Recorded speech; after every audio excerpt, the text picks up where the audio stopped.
A Lewis, mae'n rhif iau Eisteddfod Genedlaethol Maldwyn. A heddiw wedi diwrnod cyntaf ti ar y maes. Ie, so dwi'n falch bod ni'n medru dod ar hael efo fi. Al sydd wedi dod ar hael, ni'n eitha sicr. Ti byth yn gwybod efo'r Steddfod os ti'n mynd i angen wellies neu sgidiau sodlau hael, so... Mae angen popeth. Angen popeth, ie, ti'n iawn. Rhaid docio bob dim yn y Steddfod, ie. A deunig diwrnod ar y maes, ti'n dweud yn arach, achos ti'n chwarae y llwyfan.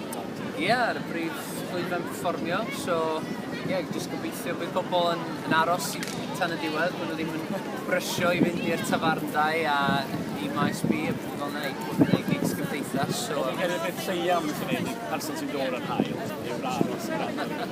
Gobeithio ti'n iawn.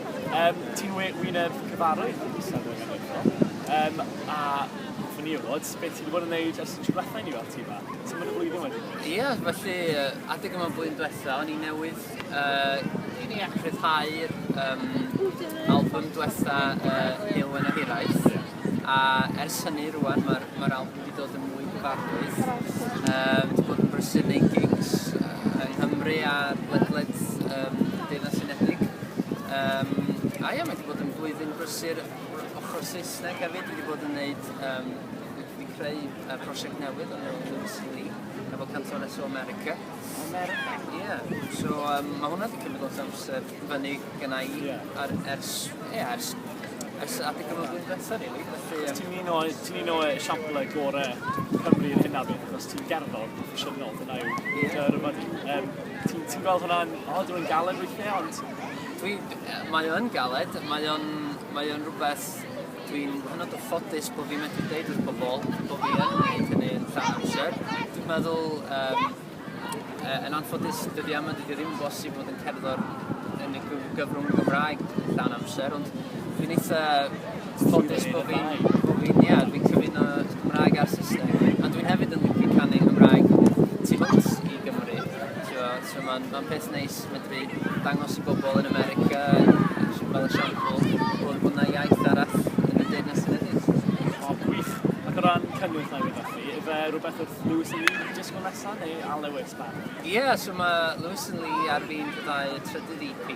Da ni'n gwneud EPs ar y funud. Gan y bwriad yw bydd yna album blwyddyn nesaf. A wedyn a Lewis yn y Gymraeg.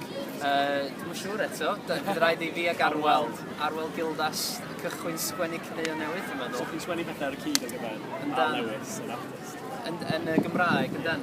So ie, bydd rhaid i ni symud at y gilydd a trio cychwyn sgwennu album brif 4 fideo rwan. Waw, tipyn mlaen y tip. Wel, a Lewis, diolch yn fawr iawn. Diolch yn unig am y sgwrs. Wel, diolch am y bwyd. Helo, a Lewis yma, a dwi ar maes yr Eisteddfod yn canu y gan Pethau Man. Bots blodau, silff lyfrau, a nes di gadw'r ci, a si di sobi a'r hyn hwdi, a'r tyledu, a fy hoff Christi, o'r gigfa coffi nôl yn 93. Ers i mi fod ar y soffa spa, llwythodd I llad yn llenwi ngharon, ond ro'n i'n hapus fel I gyd.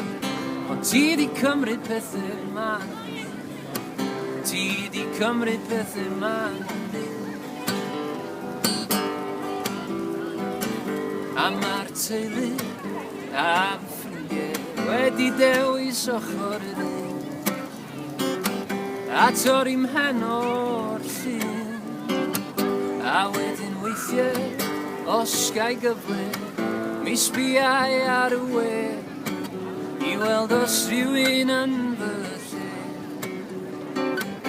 Ers I mi fod ar y soffa spa, llwythodd I llad yn llenwi ngharon, ond ro'n i'n hapus fel I gyd. Ond ti di cymryd pethau man I mi, ti di cymryd pethau man I mi. Is I gadw'r llun o borth, di'n llai, si ei werth o'r blaen. Sy'n mi fod ar soffa spa, llwythodd I llad sy'n llenwi'n nghael, ond ro'n i'n hapus fel I gyd, ond ti di cymryd bethau ma'n mynd. Dwi di dechrau colli hunan barch a byw ddydd I ddydd nes hitio'r arch, ond ro'n i'n hapus fel I gyd, ond ti di cymryd bethau ma'n. Ti di cymryd bethau ma'n fy meddwl, ti di cymryd bethau ma'n.